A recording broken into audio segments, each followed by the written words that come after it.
반갑습니다. 방금 소개받은 제주대학교 과학전문대학원의 이상희 교수입니다.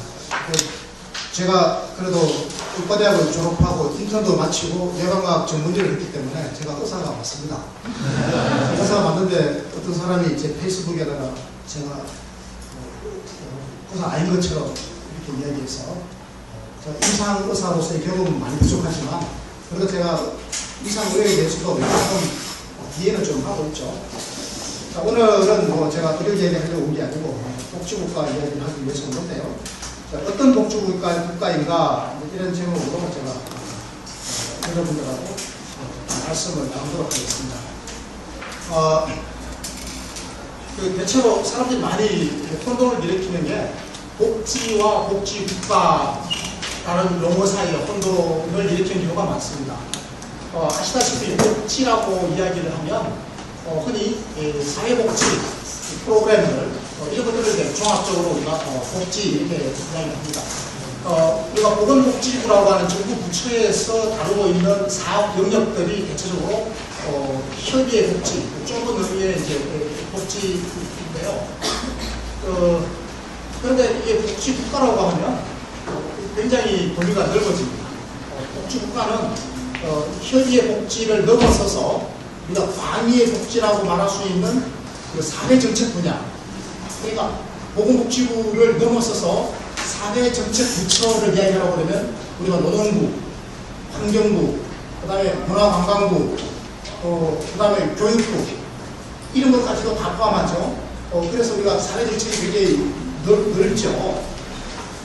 이게 우리가 광의의 복지의 개념인데요. 그리고 복지국가라고 하면 이 광의의 복지 개념보다 훨씬 더 넓어지는 겁니다. 왜냐하면 이제 경제부처를 다 포함하는 개념이거든요. 그러니까 복지국가라고 하면 경제사회 운영 체제를 이야기하는 겁니다. 그러니까 이게 내치죠, 내치. 그러니까 정부 부처를 이야기하면 외교, 국방 정도를 제외하고 나면 우리가 흔히 말하는 내치 분야를 통칭해서 우리가 복지국가다 이렇게 이야기를 합니다. 왜 제가 이 복지와 복지국가의 구분을 강조하려고 하는가 하면 많은 사람들이 복지국가 이렇게 이야기하면 그냥 그것을 협의의 복지 개념으로만 이해를 하는 거죠. 그래서 어떤 사람은 그거 가난한 아이들, 그 다음에 부녀자들, 그 다음에 어르신들, 어려운 처지에 놓여 있는 이런 분들의 복지를 조금 더 확충해 주자. 소위 말하는 선별적 복지의 온정주의적인 확충, 이 정도로 그냥 복지를 이해하는 사람이 있어요. 주로 보수 진영의 사람들이 그걸 이렇게 많이 이해해요. 특히 새누리당의 아주 보수적인 사람들이 복지국가라고 이야기하면 그냥 복지 프로그램의 일부 확충 정도로 그렇게 이해하는 경우가 있습니다. 그리고 이제 또 일부 사람들은 예를 들어서 새누리당의 조금 더 적극적인 사람들을 넘어서서 민주당의 이제 보통 정치인들까지 포함하더라도 대체적으로 복지 재정의 확충 정도로만 이해하는 경향이 많습니다. 그래서 이 복지 재정의 확충을 이야기하면서 보편적 복지라고 하는 개념까지로 나아가요. 그러니까 한나라당, 새누리당 사람들이 주로 선별적 복지에 국한된 복지의 확충을 이야기한다면 민주당 사람들은 대체적으로 보편적 복지까지 포함해서 이 복지의 확충 그리고 복지 재정의 확충 이걸 이야기하는 겁니다. 그런데 실질적으로 저는 복지를 확충하자라고 하는 의미의 복지 확충론에 그치는 것이 아니고 여기 머무르지 말고 우리 경제사회 전반적인 운영 원리, 우리 국가의 운영 원리를 통째로 바꾸자라고 하는 복지국가 노선을 저는 제기하고 있는 거거든요. 근데 이제 여러분들 최근에 보세요. 그 대통령 출마 선언을 한 분이 두 분 있죠? 몇 번째 하신 분이 야당에서는 그 송학규 대표가 14일인가요? 했고, 그 다음에 어젠가요? 문재인 상임 고문이 출마 선언을 했는데 이분들이 공통적으로 하신 말씀이 있어요. 복지와 더불어서 뭘 한다고 그랬죠? 경제를 한다고 그랬어요. 그래서 경제 성장과 복지의 선순환 이런 이 표현을 갖다가 문재인 상임 고문이 사용했고, 그 다음에 손학규 대표는 저녁 식사가 있는 노동, 저녁 식사가 있는 삶, 노동시간의 단축과 노동을 중심으로 하는 경제성장, 그리고 분배, 이 두 분의 이야기에서 우리가 공통적으로 확인할 수 있는 것은 과거의 사람들은 주로 복지 확충을 주로 많이 이야기해왔고 보편적 복지 확충을 이야기해왔는데 최근에 들어와가지고는 이것만으로는 안 되니까 경제 성장을 국민이 좀 하니까 성장, 경제 성장이라는 것과 복지를 갖다가 보편 복지와 경제 성장을 인위적으로 갖다 붙여놓은 겁니다. 무슨 말씀인가 하면 사실은요, 복지 효과라고 하는 것은 경제 성장 전략과 그리고 이 복지, 보편적 복지 전략이 합쳐진 겁니다. 제가 그걸 여러분들이 오늘 이해를 제대로 시키고 가면 저는 오늘 그냥 성공을 한 거고요. 그거 이해시키지 못하고 실패하고 돌아가면 저는 오늘 강연을 실패하는 겁니다. 근데 복지국가라는 게 도대체 뭐냐라고 하는 이야기를 제가 좀 해야 되는데요.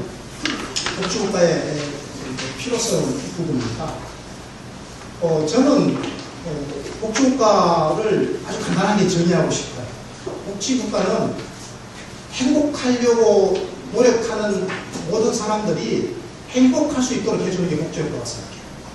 여러분 모두가 다 행복하고 싶어 하고요. 저도 그렇습니다. 인생의 목적은 행복이죠. 인생의 목적은 행복을 추구하는 것입니다. 그런데 우리 주변을 돌아다보면 많은 사람들은 행복한 경우가 행복한가 하면 더 많은 사람들은 행복하지 못하거나 심지어 불행합니다. 어떤 사람들은 그 불행이 너무 심해서 심지어는 자살을 하는 극단적 선택을 하는 지경까지 이루고 있죠. 가면 갈수록 우리 사회가 지금 양극화의 골이 깊어지면서 이렇게 극단적인 선택을 할 정도로 불행해지는 사람들, 소위 말해서 인생이 점점 더 불안해지고 있는 상황으로 빠지고 있습니다. 그런데 우리가 행복하려고 노력하는 사람들은 누구나 행복해질 수 있도록 조건을 만들어주는 것, 이 조건의 제도화입니다. 행복의 조건을 제도화하는 게 저는 복지국가라고 생각합니다. 그러면 그런 나라가 어떤 나라가? 그런 나라는요, 다른 표현을 동원해보면 여러분 인권이라고 하는 게 있습니다. 인권이 제도적으로 보장된 나라, 이게 복지국가라고 생각합니다.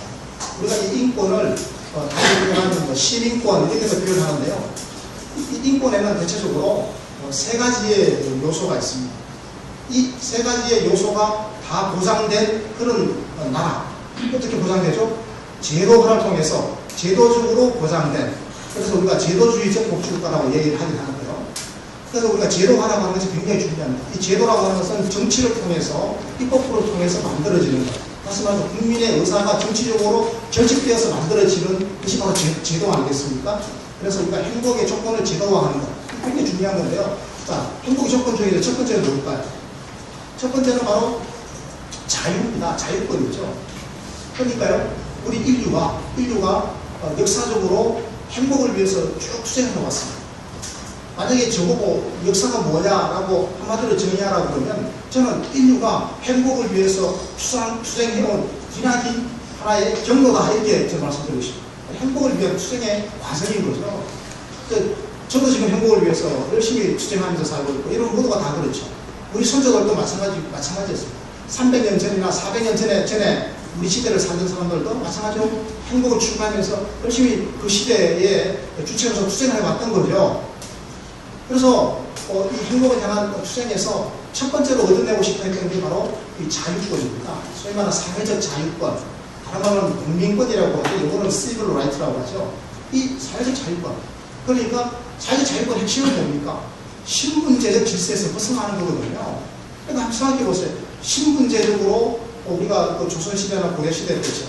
아니면 중세 유럽에서 봉건 영주에게 예속된 농노처럼 그렇게 신분제적으로 예속되어 있으면 행복하겠어요? 그게 행복할 수 없는 거예요. 그래서 모든 구시대적인 질서, 신분제적 질서로부터 해방되는 것, 그리고 거기로부터 벗어나는 것, 이런 의미에서의 사회적 자유. 그러니까 자유권이라고 하는 것은 기본적으로 인간이 태어날 때부터 타고나는 천부적 권리다, 이런 개념입니다. 사실 이런 개념이 생겨난 지가 그렇게 오래되지 않았어요. 한 400년밖에 안 됐습니다. 그래서 한 400년 전에 이렇게 처음 생겨났어요. 그전에는 뭐 노예 신분이 당연한 것 줄 알았어요. 아버지가 노예면 나도 노예지, 당연한 걸 생각했어요. 그래서 한 400년 전에 이런 소위 말하는 천부 인권론에 따라서 자유의 가치가 사회적으로 확산되면서 이제는 사회 질서가 근본적으로 흔들리기 시작합니다.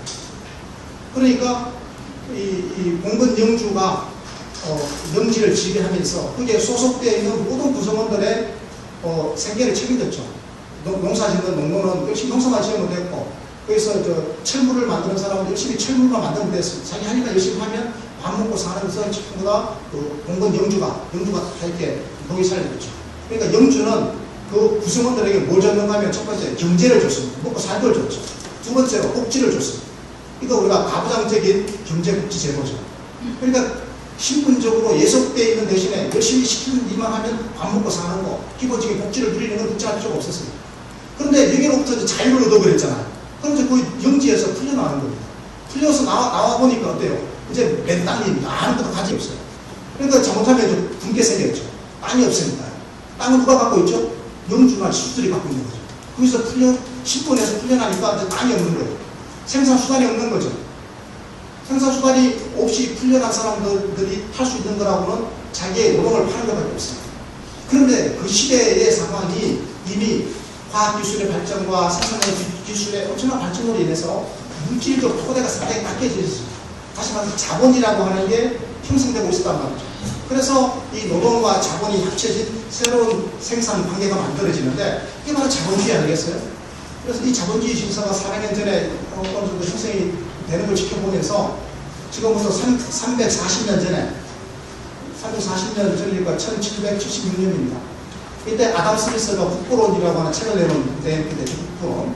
근데 이게 아담 스미스가 바로 이 고전학파 경제학의 그 시조입니다. 그때서부터 시작해서 소위 말해서 자유시장의 원리, 자유시장의 원리가 이제 특별 하나의 시대적 흐름을 형성하게 되는 거죠. 이게 꽤 길게 거의 한 300년을 지금부터 360년 전에 한 300년 가까이 된 세월을 갖다가 쭉 지속하게 됩니다. 언제까지 지속하게 되는가 하면 2차 세계대전이 마무리되어질 때까지 실제로 지속하게 돼요. 이걸 우리가 자유방임 자본주의라고 그러는데 그 시대의 기본적인 정신은 뭔가 하면요. 자유시장에 모든 것을 맡겨두는 것이 가장 이익이 크다라고 생각했던 겁니다. 우리 모든 경제 주체들은 시장에 가서 열심히 일을 하기만 하면 빵을 만드는 사람은 열심히 빵을 만들고 그리고 철물을 만드는 사람은 열심히 철물을 만들어서 시장에서 교환하기만 하면 그 시장 구성원들 모두가 행복을 극대화할 수 있는 조건을 마련할 수 있다고 본 거죠. 만약에 이 시장에 누가 인위적으로 개입해서 시장에 손을 대게 되면 오히려 시장 구조가 훼손되어져가지고 전체적으로는 비효율이 발생한다. 그렇기 때문에 자유시장이라고 하는 것은 어느 누구도 손을 대면 안 된다. 즉 개입하면 안 된다. 개입하지 말자라고 하는 게 기본적인 자유방임 자본주의 원리입니다. 그러면 이제 국가는 그럼 무슨 뭘 해야 되냐? 국가는 아무것도 하지 마라 이렇게 했습니다. 국가는 뭘 해야 되죠? 시장에서 땡판 치는 도둑놈을 잡아들이면 됩니다. 그래서 밤에 경찰을 잘 쓰는 게 국가의 임무였죠. 그래서 우리가 그때 국가는 야경국가 이렇게 얘기합니다. 그리고 이제 군대를 잘 양성해가지고 외적의 침입으로부터 국방을 잘 하는 거, 이게 국가의 의무였습니다. 국가는 이 정도만 기억했죠. 그러니까 국가라고 하는 것은 기본적으로 시장에 개입해서 안 해야 되는 거죠. 뭘 안 한다? 첫 번째, 규제를 하면 안 돼요. 각종 노동 규제를 한다라든지 사회권적 규제를 한다라든지 이런 규제를 하면 안 되는 거예요. 그리고 또 뭘 하면 안 되는가 하면 세금을 걷으면 안 돼요. 세금을 많이 걷으면 그 돈으로 국방이나 치안을 위한 야경 국가를 유지하는 것 이외에 어디다 쓰게 되겠죠?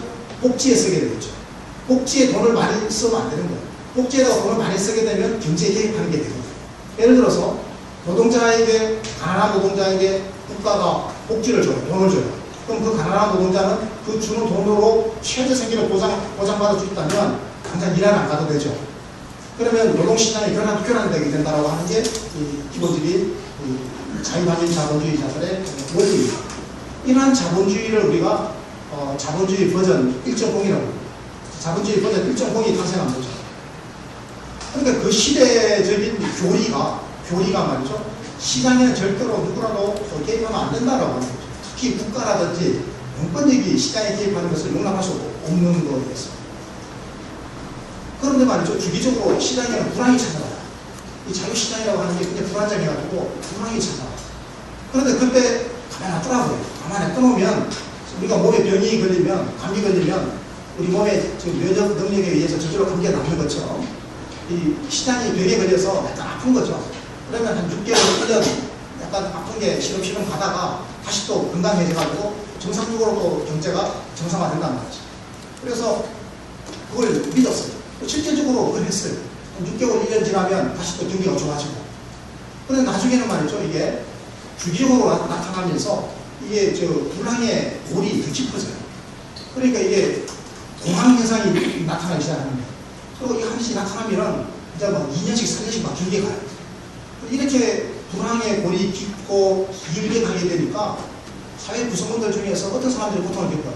부자들이에요, 빈자들이에요? 빈자들, 특히 노동력만을 팔아서 생활할 수밖에 없는 그 시대에 노동자들이 고통스러운 거예요. 한번 생각해보세요. 노동자들은요, 자유만 얻으면, 사회적 자유권만 쟁취하게 되면, 국민권만 쟁취하게 되면 행복해질 줄 알았어요. 근데 행복하지 않아요.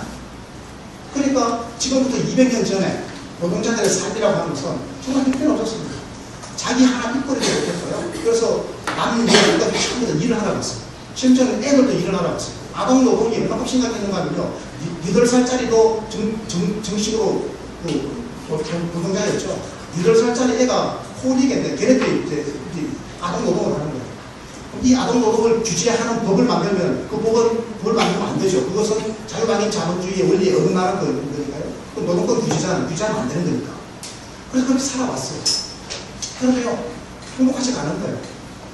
그리고요, 아까 제가 말씀드린 것처럼 자유방임 자본주의에서는 국가가 역할을 안 하니까 작은 정부가 있다 보니까 복지를 안 주는 것뿐만 아니라, 자, 이 보십시오. 이 자유시장은 기본적으로 불안이 주기적으로 찾아오는 이외에 근본적인 또 기반이 있어요. 부자와 빈자 사이에 간극을 더 키웁니다. 부자는 더 부자가 되고 가난한 사람은 더 가난해져요. 아니, 가난한 사람들의 숫자가 점점 더 많아지는 게 이게 문제예요. 근데 가난한 사람들이 많아지는데 국가가 복지를 주지 않아요. 왜냐하면 못 주는 게 원리니까. 그러니까 이 가난한 사람들의 삶이 정말 처참해져요. 그리고 또요, 국가가 돈이 없으니까 공공재라고 하는 것을 제공할 수가 없어요. 그러니까 상하수도 시설을 깨끗하게 하고 도로를 청결하게 도로를 잘 하고 이런 거를 국가가 해야 되는데 그냥 시장에서는 그런 게 공급되지 않죠. 공공재니까. 그런데 국가가 능력이 부족하니까 작은 정부는 이걸 할 능력이 없어요. 공공재로 공급을 안 해요. 그러니까 길거리에는 온갖 오물이 깔려있고 상하수도는 더럽고 하니까 콜레라가 발생하죠. 콜레라 같은 이런 집단적인 전염병이 발생하니까 누가 맨 먼저 죽어? 제일 불결한 환경에 살고 몸의 저항력이 제일 약했던 노동자들과 가난한 사람들이 맨 먼저 죽어나가죠. 그러니까 이 노동자들과 가난한 사람들의 삶이 행복해지기는 그냥 더 나빠졌어요. 그럼 어떻게 하겠어요? 행복을 위해서 투쟁을 해야 되겠죠. 투쟁을 하기 시작해요. 그래서 지금부터 150년 전에 사람들이 생각해내요. 그래, 이건 역시 정치의 문제야. 정치의 문제인데 왜 우리 노동자들과 가난한 사람들은 정치를 구성하는 정당에 우리가 투표할 권한이 없는 거죠. 투표권이 없었거든요. 투표권은 지주나 자본가계급은 투표권을 50표, 100표 행사하고 세금 많이 내니까. 그 다음에 여성은 투표권이 없고 노동자도 투표권이 없어요.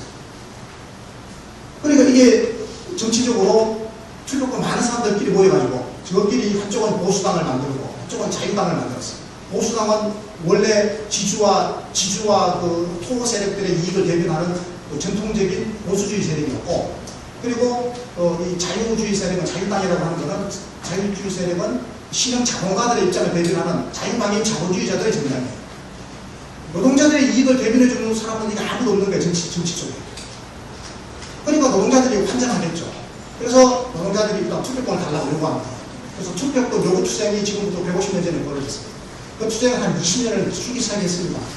그래서 1800년대 말, 지금부터 한 120년 전에 유럽 대부분의 국가들에서 노동자들에게, 남성 노동자들에게 투표권이 주어지죠. 그러니까 두 번째 권리를 얻게 됩니다. 두 번째 권리, 투표권, 즉 정치권입니다. 다른 말로는 참정권이죠. political right입니다. civil right, political right. 두 개의 권리를 우리가 국민이 쟁취했어요. 우리 인류가 역사적으로 행복해지기 위한 긴 수쟁의 과정에서, 그죠? 투표권을 얻고 나니까 철제가 개벽할 만큼 달라졌어요. 노동자들이 쪽수가 많잖아요. 모여가지고 노동조합을 만들어가지고 노동조합이 야 저당에다가 찍어주자 그러니까 우르르 표를 찍어주니까 노동자들의 표가 보수당에 가면 보수당이 권력을 잡고 자유당에 가면 자유당이 권력을 잡아요. 그래서 보수당과 자유당이 노동자들의 복지를 늘려주기 위한 경쟁을 하는 겁니다. 그래서 복지가 꽤 좁아졌습니다. 그래서 국가의 역할이 조금 늘어났어요. 그러니까 국가가 이제 세금을 걷기 시작했어요. 그래서 소득세를 걷기 시작합니다. 소득세를 걷기 시작했죠. 국가가 이제 조세 체계를 튼튼히 하기 시작해요. 국가 재정이 아주 중요해졌죠. 그런데 이건 어디까지나 굉장히 제한적인 겁니다.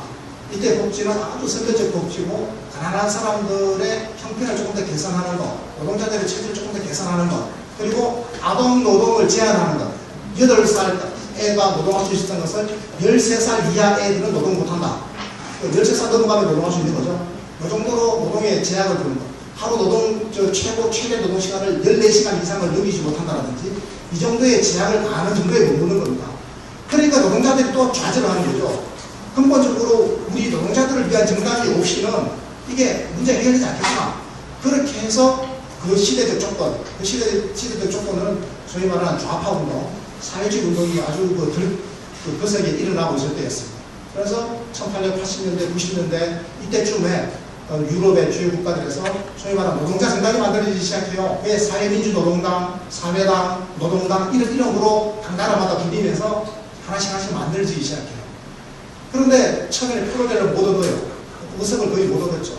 그런데 이 좌파 정당들이 의석을 얻기 시작했던 게 이제 지금부터 한 100년 전입니다. 1910년쯤에 왔어야, 지금부터 한 100년 전이죠. 그때 왔어야 이제 보수당과 자유당에 이어서 제3당으로서 위치를 찾기 시작해요. 대부분의 나라들에서. 그런데 1929년에 무슨 일이 일어나는가 하면요. 1929년에 무슨 일이 일어났죠? 그렇죠. 대공황이 일어났습니다. 이거는 그 이전에 일어났던 자본주의 버전 1.0, 자유단일 자본주의의 문제들의 크기와는 질적으로 다를 정도로 너무나 깊고 너무나 넓은 그런 불황이 찾아오는 거예요. 그러니까 노동자들이 도탄에 빠진 겁니다. 실제적으로 공장에서는 수많은 물건을 만들어가지고 창고에 물건을 가득 쌓아놨어요. 그런데 이걸 구입해줘야 될 노동자들은 구매력이 없어가지고 서민들은 이걸 구입하지를 못해요. 헐벗은 상태. 옷이 창고에 있는데 사람들은 옷을 벗고 다니는 거예요. 이게 큰 문제죠. 왜 이런 문제가 생겼을까요? 돈이 없어서 그래요. 왜 돈이 없을까요? 실업 상태라서 돈이 없어요. 실업 상태면 국가가 복지를 주면 될 거 아니냐고. 그 당시에는 그런 거를 금기시했거든요. 정부가 복지를 그런 식으로 주는 거는 금기시되어 있었기 때문에.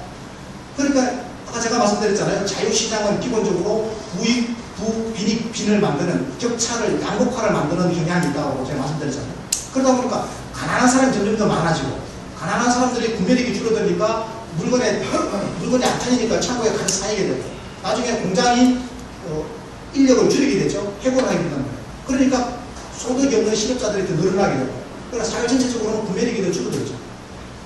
이런 악순환에 빠져들어가가지고 실제적으로 전체 그 노동 가능 인구의 거의 25% 정도가 실업자 상태에 빠지는 이런 지경까지 가게 되죠. 그렇게 되니까 그건 큰 문제가 아닐 수 없거든요. 그래서 그럼에도 불구하고 그 당시에 미국의 대통령은 후보 대통령, 공화당 대통령이었는데 후보라고 하는 사람이 철저하게 교조적인 자유환경 자본주의, 즉 자본주의 버전 1.0의 확고한 교조적 정치를 갖고 있었던 사람이라서 가만히 냅두면 된다고 그랬거든요. 자본주의는 스스로를 치유하니까. 가만히 뒀어요. 한 2년 넘게 3년까지 돼도 가만히 뒀고 그랬는데 사태는 걷잡아서 이렇게 더 심해졌죠. 그래서 1932년 대통령 선거에서, 겨울 대통령 선거에서 루즈벨트에게 지죠. 그래서 민주당으로 번역이 넘어갑니다. 원래 공화당이 압도적으로 공화당이 강세인 데가 미국이었는데 이제 간만에 민주당이 번역을 잡았습니다. 루즈벨트가 그리고 대통령 하다가 죽었잖아요. 네 번째 대통령 임기를 한 2년째 채우다가 이제 자연사 병사했죠. 2차 세계대전 때. 그 이후부터는 대통령 두 분만 하자고 해서 두 분만 하게 됐습니다. 어쨌든 간에 루즈벨트 대통령이 뉴딜이라고 하는 걸 했잖아요. 그런데 다시 루즈벨트가 뉴딜을 시작하게 된 게 1933년 후반, 1934년부터 시작했는데 이미 이때는요, 유럽에 있는 많은 나라들에서도 뉴딜하고 비슷한 걸 했습니다. 이게 핵심은 뭐냐면요, 돈이 없는 사람들에게 돈을 주는 거 핵심입니다. 소득이 없는 사람, 실업자들에게 정부가 돈을 주는 겁니다. 돈을 주는 방법은 어떻게 하면 될까요? 돈 없는 사람 손들어 그래가지고 돈을 쭉 나눠주는 게 제일 좋았겠죠. 근데 이제 그 당시에는 그런 기술도 없고 해가지고 돈 없는 사람 와가지고 공공근로사업을 하기로 했습니다. 정부가 공공근로사업을 열어가지고 거기에 돈 없는 사람 와서 일을 하게 하면 일은 대충 하더라도 돈을 정부가 막 찍어가지고 돈을 나눠줬어요. 미래 세대로부터 돈을 빌린 거죠. 부채를 발행하는 거죠. 근데 이 돈을 가져간 그 가난한 사람들이 가져가자마자 다 써버리는 거예요. 허겁지겁. 그러니까 창고에 쌓여있던 물건이 다 팔려버린 겁니다. 그러니까 기업은 다시 공장을 돌려야 되죠. 물건 다 팔렸으니까 신나는 거죠. 공장을 돌리기 위해서 어떻게 해요? 새롭게 고용을 하죠. 실업자들이 이제는 정부로부터 보조금을 안 받더라도 자기 노동력을 팔아서 먹고 사는 노동의 상품화 과정이 뛰어들게 되는 거죠. 그렇게 해서 먹고 사는 겁니다. 이게 바로 국가가 경제에 개입하는 거잖아요. 국가가 경제에 개입하면 돈을 찍어 나눠서 그렇잖아요. 그래서 이걸 하면 되는 거예요? 안 되는 거예요? 자본주의 버전 일종에서 하면 안 되는 거예요. 이걸 해버렸어요. 그리고 이게 이론을 어기고 교조를 어긴 그러니까 식물이죠. 식물 경제가 교조를 어긴 겁니다. 이론을 어긴 거죠. 그걸 가만히 지켜보고 난 다음에 지켜보던 케인즈가 그걸 이론화했습니다. 그래서 책을 만들어냈는데요. 일반 이론이라고. 이게 1936년에 나왔어요. 1936년. 그러니까 실질적으로 뉴딜 정책과 그 아류의 정책들이 유럽과 미국에서 행해진 지 한 2년 뒤에 책이 나온 거죠. 그래서 이론적으로 이제 그걸 풀어준 거죠. 족쇄를. 누가? 케인즈가. 그래서 이 케인즈주의 경제학에서부터 시작해가지고 이제는 유럽 경제 시스템이 전반적으로 바뀌게 되는데 뭘로 바뀌는 거죠? 딱 합니다.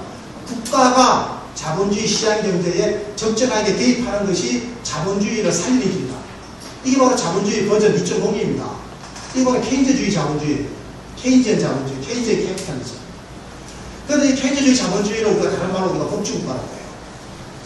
그래서 다른 말로는 케인즈 자본주의 혹은 복지국가 자본주의라고 해요. 복지국가 자본주의. 이게 본격화되게 된 거가 언제부터인가 하면 1945년에 2차 세계대전이 다 끝나면서 거죠. 2차 세계대전이 끝난 1945년부터 1970년 초반까지 이렇게 한 25년에서 30년에 걸쳐서 이 시기를 우리가 4반세기라고 그러죠. 100년에 4반세기니까 4반세기. 이 시기를 자본주의의 황금기라고 합니다. 골든 에이지예요. 골든 에이지. 자본주의의 황금기예요. 왜 우리가 황금기라고 이야기하는가 하면 그 시기에 인류의 역사상 전무후무하게 그 시기에 성장률이 제일 높았습니다. 경제 성장을 제일 잘했죠. 그리고 분배가 가장 공평했습니다. 세상에 성장도 잘하고 분배도 잘하니까 최고죠. 그래서 그 시기에 사람들이 얼마나 행복했는가 하면 말도 못하게 행복했어요. 그래서 그 시기에 1960년대에 유럽 사회와 미국 사회를 위대한 사회라고 The Great Society라고 해요. 그리고 중산층의 시대라고 미들 클래스 소사이티라고. 그러니까 왜 이게 미들 클래스가 되는가 하면 이런 겁니다. 복지국가의 정책의 기본적인 핵심적인 태제는 어디 있는가 하면요. 이 사회적 하층, 특히 노동계급의 사회적 지위를 계속 끌어올리는 겁니다. 그리고 자본가 계급의 지위를 끌어내리는 거예요. 자, 그럼 밑에서는 끌어가고 위에서는 끌어내리는 거니까 이게 뭐예요? 압착이죠. 컴프레션이죠. 이 컴프레션을 굉장히 세게 하면 그레이트 컴프레션을 합니다. 그러면 나중에 중간으로 실현되는 거 아니에요. 그래서 중간층의 시대를 만든 거였죠. 이렇게 하니까 두 가지를 해야 돼요. 전부 안 돼요. 그러니까 자본주의 버전 1.0에서 안 하던 거 두 가지를 하면 돼요. 뭐죠? 첫 번째, 규제를 하면 되죠. 규제를 어떤 규제를 하는 거면 자본에 대한 규제를 해요. 자본 보고 웬만한 거는 못하게 막아버리는 겁니다. 그리고 노동권을 강화하기 위한 노동권 규제를 해요. 각종 사회권 규제를 합니다. 그리고 두 번째, 세금을 더 많이 걷어버려요. 국가가 일을 더 많이 걷으면 정부가 커져야 돼요. 그러려면 조세 수입이 많아야 돼요. 세금을 더 걷는데 누구에게 세금 많이 걷어요? 부자들에게 세금을 많이 걷어요. 그래서 이 자본주의, 복지국가 자본주의 시기, 이 25년 동안에 유럽 대부분의 국가에서 최고 소득 구간의 소득 세율이 자기 소득의 75%였습니다. 생각해 보세요. 자기가 번 것에 한 10억쯤 벌면 75% 공제되는 걸 빼고 75%를 세금으로 내니까 아마 절반 이상은 세금으로 냈습니다. 싫어요, 좋아요? 싫죠? 그렇게 열심히 벌었는데 한 10억 벌었는데 한 6억을 세금으로 뺏어가버리면 누가 좋아하겠어요? 근데 그렇게 했어요. 근데 그 돈으로 뭘 했는가 하면 복지를 했습니다. 여기가 중요한 거예요. 어떤 복지를 하느냐라고 하는 게 굉장히 중요한 거였는데 영국과 미국은 거기에 실패했어요. 영국과 미국도요, 최고 소득 세율이 전 세계에서 제일 높았습니다. 여러분, 내가 퀴즈 하나 내볼까요? 스웨덴이 역사적으로 제일 소득 세율이 높았을 때 하고 미국과 영국이 제일 높았을 때 어디가 더 높았을 것 같아요? 영국과 미국이 더 높았습니다. 영국과 미국은요, 최고 소득 세율이 80%가 간 적이 있었어요. 그런데 스웨덴은 아무리 높게 가도 70, 73%를 넘은 적이 없었어요. 무슨 말인지 아시겠어요? 미국과 영국은 쫙 올라갔다가 지금 미국이 얼마죠? 최고 소득세율이 39.5%잖아요. 반토막이 나버린 거죠. 그런데 스웨덴은 75%까지, 73%까지 갔던 것이 지금 한 55% 수준으로 내려와 있어요. 내려왔더라도 조금만 내려와 있는 거죠. 그래서, 이 돈, 이렇게 세금을 걷어들인 돈을 가지고 뭘 했느냐라고 하는 게 중요한 건데, 미국과 영국은, 미국과 영국이나 스웨덴이나 할 것 없이 대부분의 그 당시에 유럽 복지국가들은 그 돈으로 첫 번째, 소득 보장을 했습니다. 소득 보장을 했죠. 그래서 이 당시에는 사회 서비스에 대한 보장은 별로 하지 않았어요. 소득을 좀 보장했어요. 소득은 어떻게 보장하는 거죠? 애가 태어나면 먹고 살아야 될 거 아니에요. 아동수당, 그렇죠? 생애 주기에 걸쳐서 소득을 보장해줘야 되거든요. 애가 태어나면 돈이 없잖아요. 가난한 집에 태어나면 어떡할 거예요? 그래서 부잣집이든 가난한 집이든 애가 태어나면 보편적으로 아동수당을 주는 것부터 시작해요. 그리고 자기가 직장 다닐 때는 별 문제가 없죠. 한데 이제 실업자가 되게 되면 실업수당이 필요하잖아요. 실업급여죠. 그래서 실업보험 제도가 만들어져가지고 실업급여를 줘요. 그리고 다시 또 취업해요. 그럼 별 문제가 없죠. 그러다 나중에 은퇴를 하게 되면 국민연금, 노령연금이 필요하죠. 그래서 노령연금 제도가 만들어지죠. 그러니까 어때요? 태어나서 죽을 때까지 그 주머니에 돈이 떨어지는 일이 없는 거예요.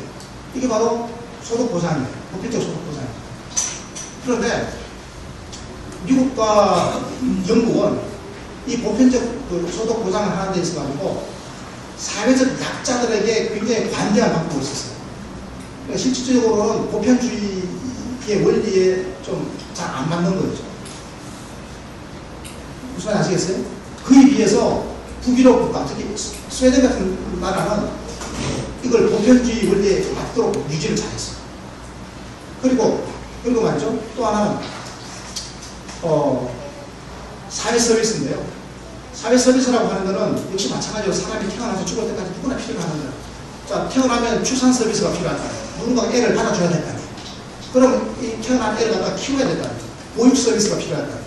그다음 학년기 때가 되면 애를 학교 보내야 될 거 아니에요. 공부를 시켜야 교육 서비스가 필요하죠. 뭐 병에 걸리면 어때요? 치료해줘야 되죠. 의료 서비스가 필요하죠. 그리고 나중에 노인이 되면 누군가가 돌봐줘야 되죠. 또 돌봄 서비스가 필요해요. 돌봄 서비스. 이게 우리가 노인 요양 서비스가 되죠. 그래서 태어나서 죽을 때까지 누구나 다 반드시 필요로 하는 서비스. 이거가 사회 서비스, 소셜 서비스라고 해요. 이 사회 서비스는 기본적인 성격 자체가 굉장히 공공성이 강해요. 그래서 이거는 우리가 경제학적 용어로 따지자면 우리가 우량제 또는 가치제라고 하는 그런 성격을 붙여요. 그러니까 이 재화를 정부가 책임지고 모든 국민들에게 골고루 다 배분해주게 되면 돈은 많이 들지만 그것에 대한 편익이 투입한 돈보다 훨씬 더 크다. 그래서 투자보다 그 결과, 편익이 훨씬 더 큰 인풋보다 아웃풋이나 아웃컴이 훨씬 더 좋은 그런 결과를 만든 재화를 갖다 우리가 사회 서비스라고 그러는데, 무량제, 가치제라고 그러는데, 이 사회 서비스와 그런 성격이 있는 거예요. 그런 반면에 미국 같은 나라에서는 이 사회 서비스, 미국과 영국은 사회 서비스를 시장에 맡겨버렸어요. 시장과 민간에 맡겨가지고 알아서 구입하라고 했어요. 그랬더니 돈이 없는 사람은 구입 못하고 돈이 있는 사람은 아주 값비싼 사회 서비스를 구입합니다. 그래서 영국 같은 데는 돈이 있는 부잣집 애들 다 어디 보내요? 이턴스쿨, 영문학교, 사립학교 보내죠? 근데 공립학교는 가면 공짜예요. 근데 공립학교는 이제 질이 떨어지는 거죠. 이렇게 해가지고 저희 봐서 이게 개청화가 되는 겁니다. 그리고 심한 경우에는 이제 미국 같은 경우에는 돈 없는 집 애들은 학교를 못 간다라든지 돈이 없는 사람은 아예 병원을 못 간다라든지 이런 일이 벌어지게 되는 거죠. 왜냐하면 사회 서비스와 교육 서비스가 보편주의의 원리를 따르는 것이 아니라 선별적 원칙에 따라되 기본적으로 시장에 맡겨버렸습니다. 이 재화 자체가 기본적으로 경제학적 가치제 혹은 우량제라고 하는 성격을 무시한 거죠. 일반적인 시장 재화인 것처럼 간주해버린 거죠.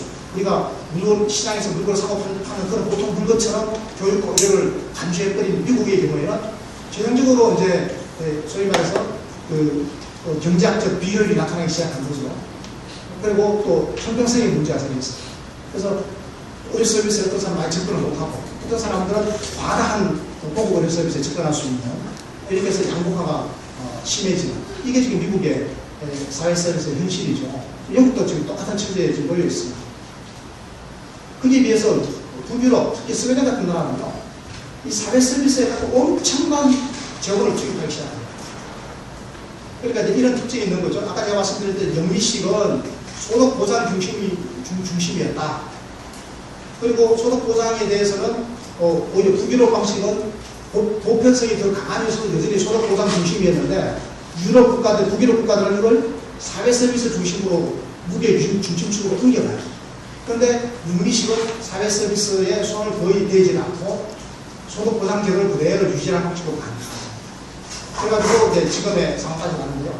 이게 어떤 결과를 엄청난 차이가 있었는데 제가 이제 그걸 조금 설명을 드리는 거죠. 그 설명 잠깐 드리기 전에 이제 케인즈주의 복지국가를 약간 제가 설명을 드렸었는데 케인즈주의의 기본적인 이 원리는 그런 거죠. 총 수요를 진작시켜주는 거죠. 총 수요를 관리해주는 거죠. 그러니까 수요 측면에서의 경제학입니다.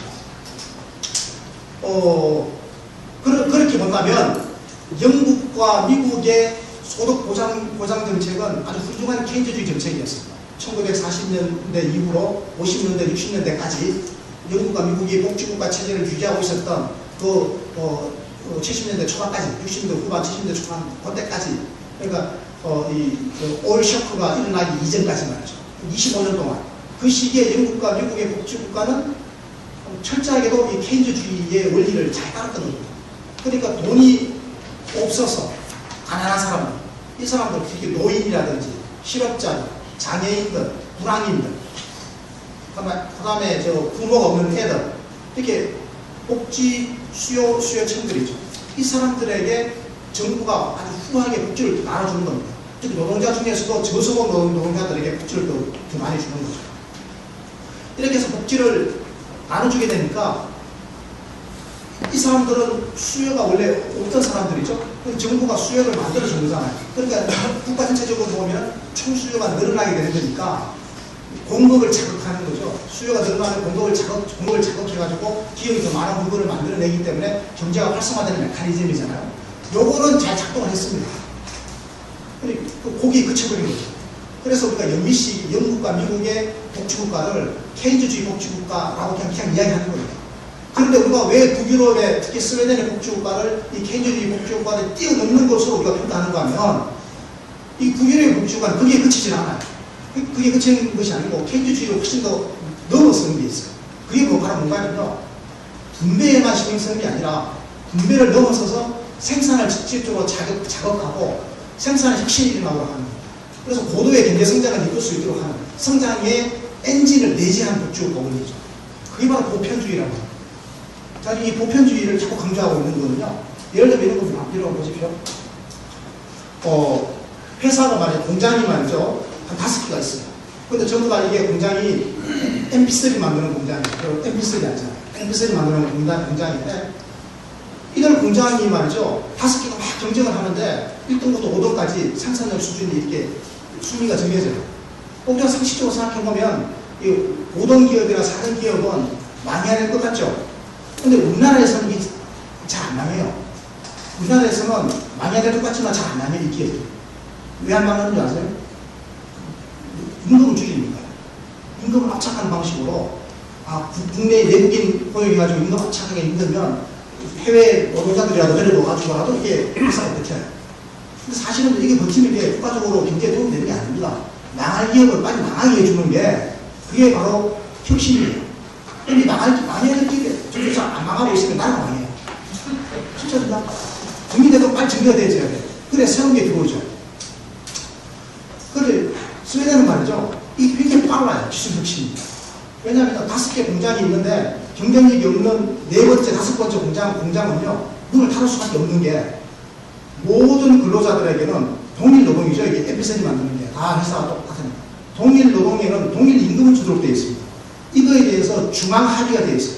국가가 매개해가지고 노동자품 전체, 전국 노동자들이 스스로가 그렇게 합의한 거고 또 이 노동자 대표들이 전체 자동화 대표들과 합의해가지고 노사 정간에 소위 말하는 코퍼레티즘이라고 우리가 담합을 하는 겁니다. 합의를 하는 거예요. 콘센서스를 도출이 되는 겁니다. 그렇게 해가지고 자 그럼 MP3 만드는 공장의 노동자들은 동일 노동이니까 동일 임금을 받아라. 그 임금을 누가 정하느냐? 사회적 합의에 의해서 딱 정할 거예요. 아, 이거는 월 얼마다. 그런데요, 생산력 수준이 떨어지면 어때요? 그 임금을 줄 수 있어요? 못 줘요? 못 주잖아요. 못 보는데 어떻게 돈을 줘요? 이 회사는 망하죠. 그렇게 해서 1번, 2번, 3번 회사는 살아남고 4번, 5번 회사는 문을 닫아요. 그러면 우리나라 같으면 문 닫을 수 있겠어요? 못 닫아요?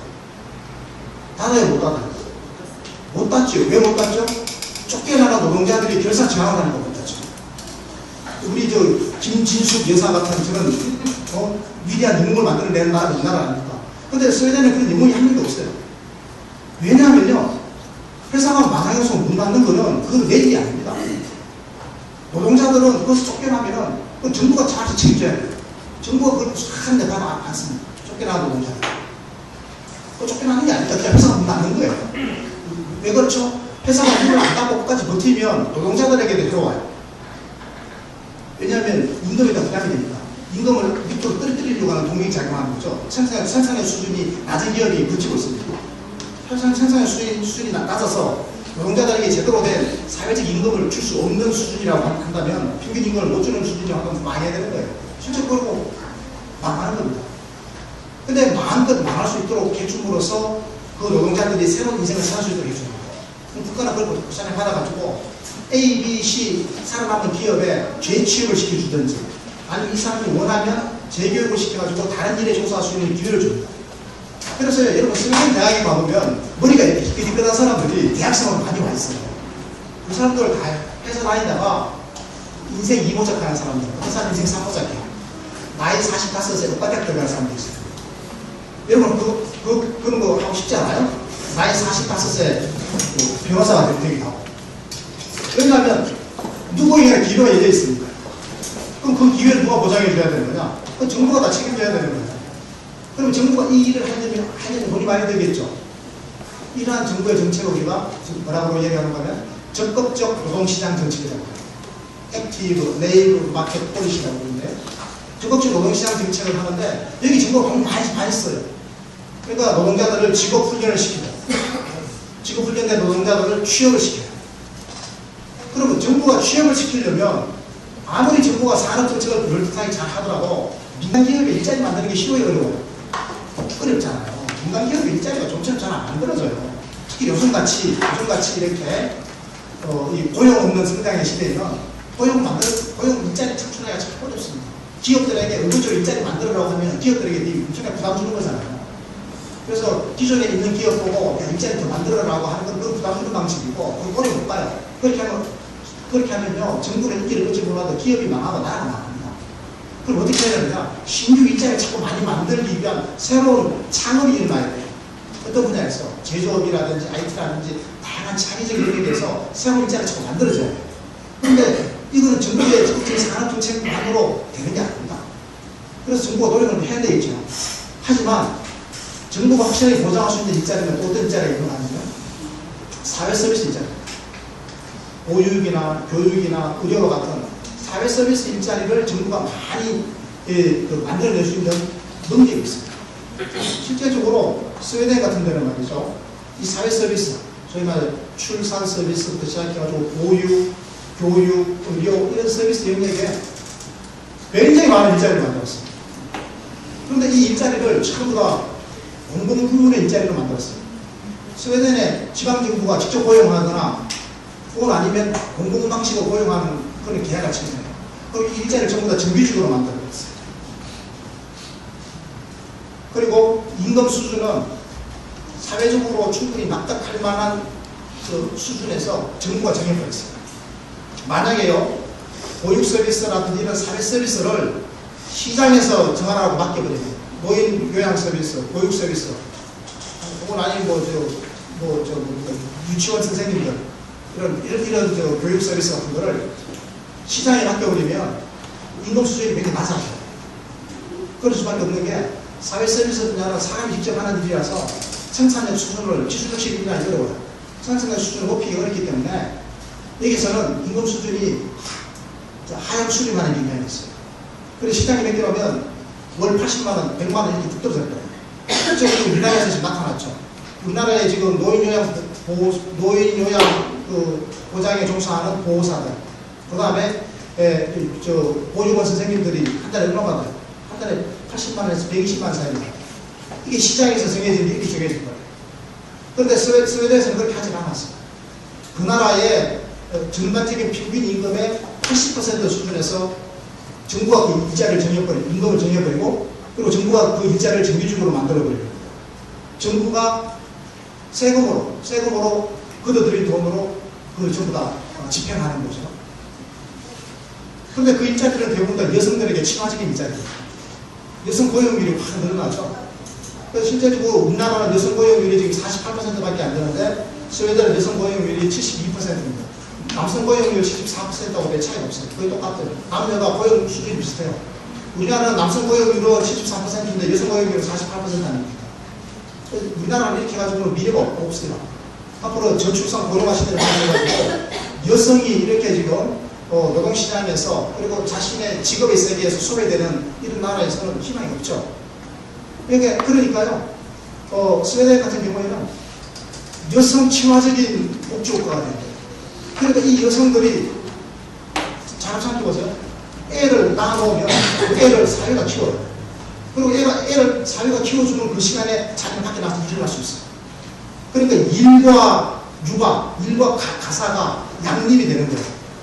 우리나라는 지금 그게 안 되잖아요. 그러니까 여성이 얼마나 살기 좋은 세상이에요. 그러니까 그 사회 체제, 그 복지국가 체제를 스웨덴의 여성들이 원하겠어요, 원하지 않겠어요? 계속 발전하기 원하겠죠. 그러니까 그 여성들은 누구에게 표를 찍겠어요? 복지국가 정당에게 표를 찍겠어요? 반복지국가 정당에게 표를 찍겠어요? 당연히 복지국가 정당에게 표를 찍죠. 그게 바로 스웨덴의 사회민주노동당이 연속으로 43년을 집권할 수 있었던 비결입니다. 그리고 지금 스웨덴에서는 우파 정권이 두 번째 지금 집권하고 있는데요. 두 번 연속으로 집권하고 있는데 이 사람들이 집권하고 있는 비결도 바로 뭔가 하면 좌파에게서 배운 거예요. 사회민주노동당에서 뭘 배우는가 하면 우리도 복지국가를 사회민주노동당보다 더 잘하겠습니다. 이렇게 공약을 내었어요. 그리고 실제로 사회민주노동당보다 더 잘한 게 있어요. 왜냐하면 장기간 집권하다 보면 이게 비효율이 발생할 수가 있는데 신형 집권 세력은요 과감하게 비효율을 제거할 용단을 내릴 수가 있거든요. 그래서 오랫동안의 국가복지 속에서 나타났던 비효율적인 요소를 제거하는 것, 좀 관료주의적인 비효율이라고 합니다.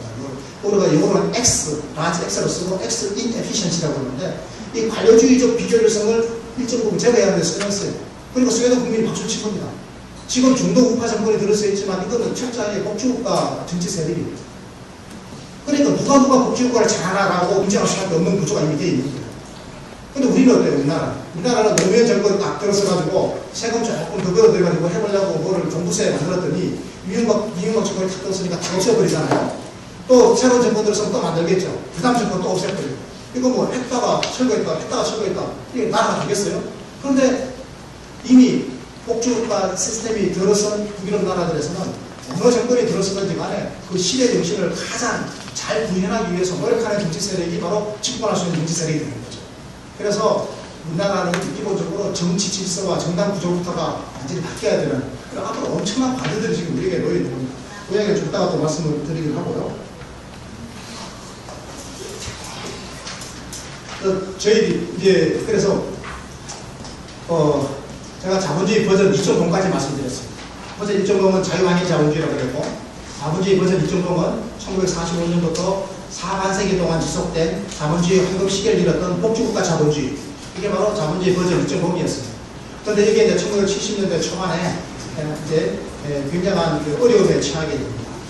특히 영국과 미국의 복지국가가 굉장한 어려움에 처하게 됩니다.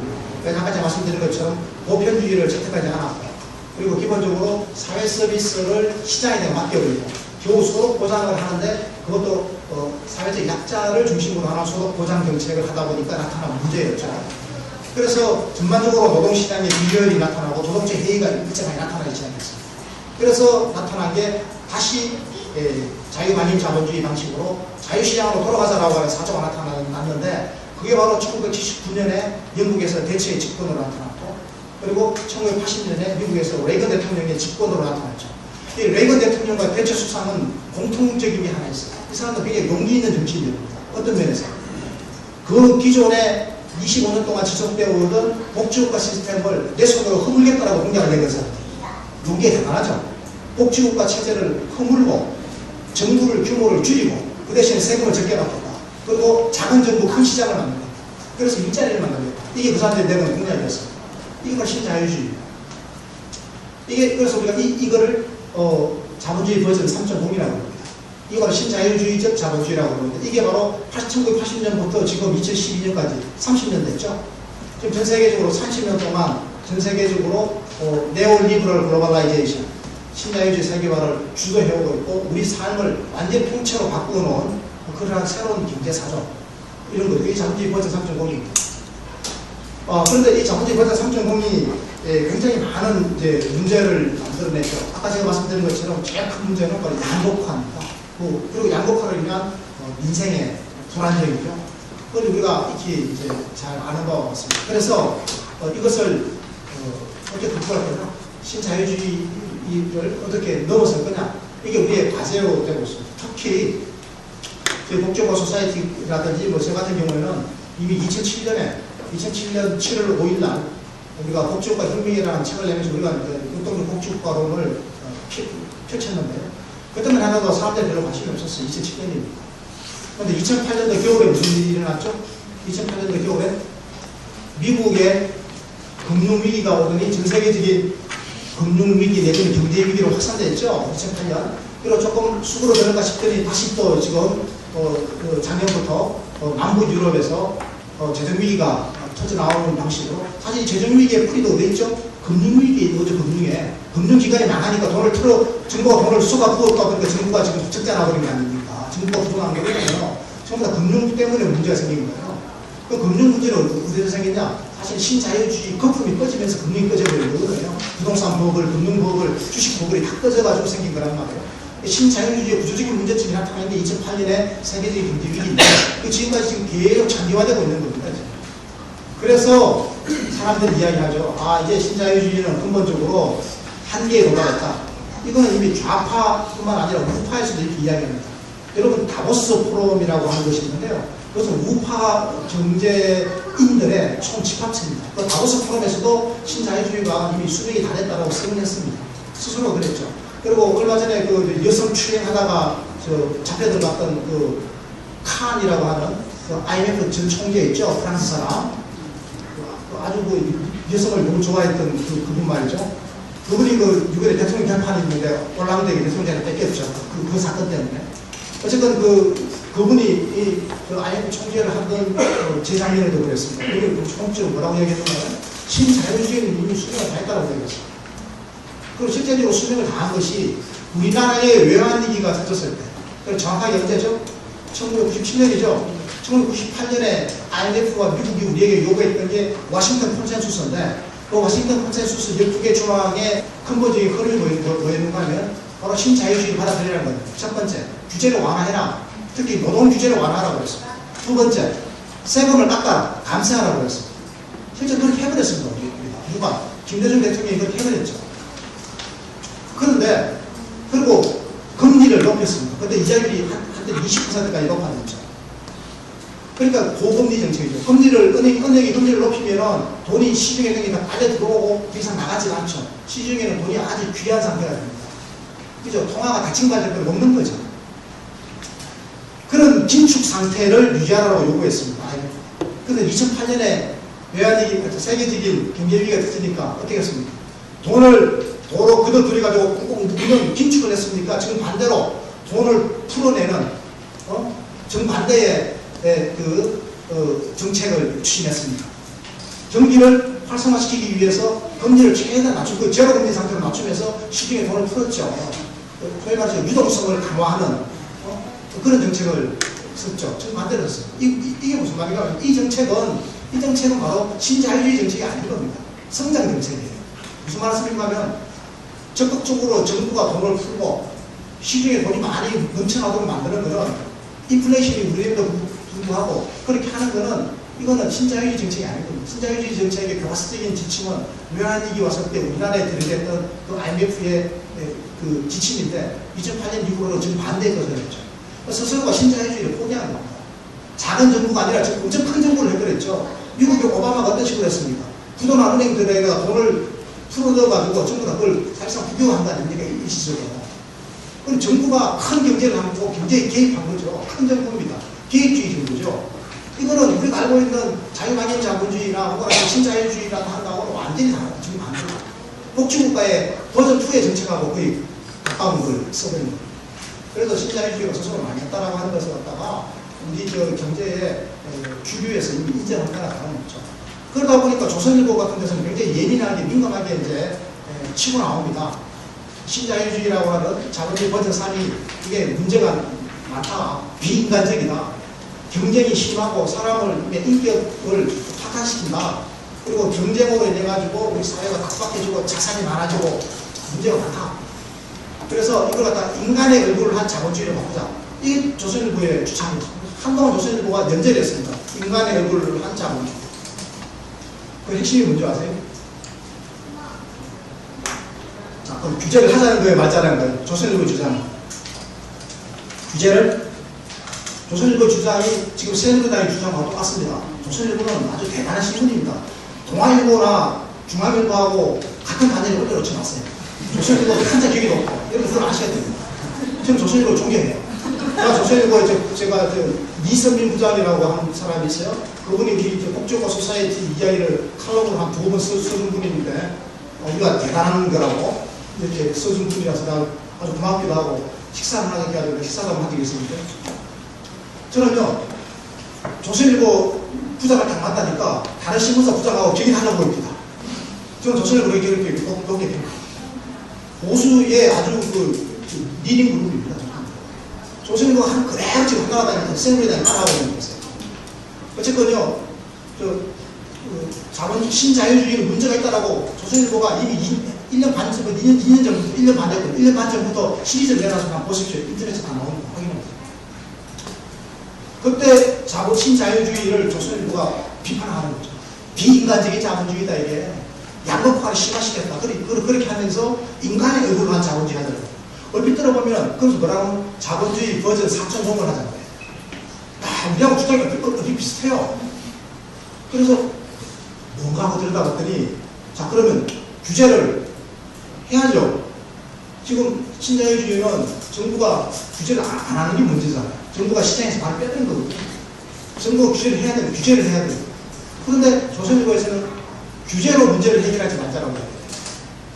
예를 들면 이런 규제죠. 대기업이 중소기업에 나쁜 단가로 후려 깐다. 중소기업이 기술을 개발했는데 그 기술 개발하는 것을 탈취한다. 이런 거는 불공정 거래 행위죠. 이거 규제해야 돼요? 규제 안 해야 돼요? 규제해야죠. 이건 정의롭지 못한 거잖아요. 정의 문제입니다. 기본적인 공정성의 문제예요. 규제하는 정도가 아니라 불공정한 행위를 하는 거 잡아다가 깜빵에 집어넣고 그 한 1000배출 배상을 물려야 돼요. 그러니까 1불 100개를 가야 돼요. 그래, 그런지 다시 못한다. 그렇지 않으면요, 우리 경제는 다 죽어요. 내수 경제가 다 침몰한다니까요. 이거는 우리가 다 알아요. 정운찬 전 총리도 알아요. 다 누구나 다 아는 사실이에요. 조선일보는 너무나 더 잘 알죠. 그래서 법야권에서는 공정거래법을 더 강화하고 이걸 더 지키도록 하기 위한 아주 획기적인 조치를 취하자. 집행하자 이거죠. 법을 제대로. 그랬는데 조선일보는 이 규제를 강화하는데 반대해요. 뭐라고 그러는가 하면 자율적 규제예요. 자율적 규제. 대기업들이 스스로, 재벌기업들이 스스로 그 불공정 거래 행위를 안 하게 하는 거죠. 스스로 하지 말자.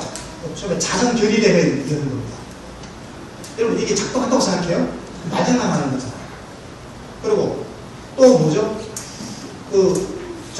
이 자유방임 자본주의에서 첫 번째 규제를 안 하는 것을, 자유방임 자본주의에서 규제를 안 하는 것을, 그리고 복지국가 자본주의에서 규제를 하자는 거 아니겠어요? 두 번째, 세금을 안 걷던 것을 세금을 더 걷자 이야기하겠죠? 그럼 세금에 대해서 어떻게 하냐? 우리가 정세, 세금을 더 걷자 이야기 아니고 조선일보로 말하는 거면 세금을 더 걷으면 투자 의욕을 떨어뜨린다. 부자들의 투자 의욕을 떨어뜨린다. 그러니까 세금을 걷지는 말고 복지는 필요하다. 그럼 무슨 돈으로 복지하느냐? 재벌들이, 부자들이 알아서 기부를 하게 하자. 자발적 기부에 의해서 그 돈으로 가난한 사람들을 부자하자. 그러니까 복지도 국가 중심의 국가복지가 아니라 무슨 복지? 민간복지, 기업복지, 사회 책임 경영. 기업이 돈 좀 모아가지고 그걸 어떻게 사회에다가 내놔가지고 그 돈으로 공익 사업을 해가지고 장학금도 주고 없는 애들 교육비도 대주고 이런 가사 있는 거죠. 여러분 어때요? 조선일보 하자들 하면 우리 대한민국이 자본주의 버전 3.0의 고통을 보면 또 벗어날 수 있겠어요?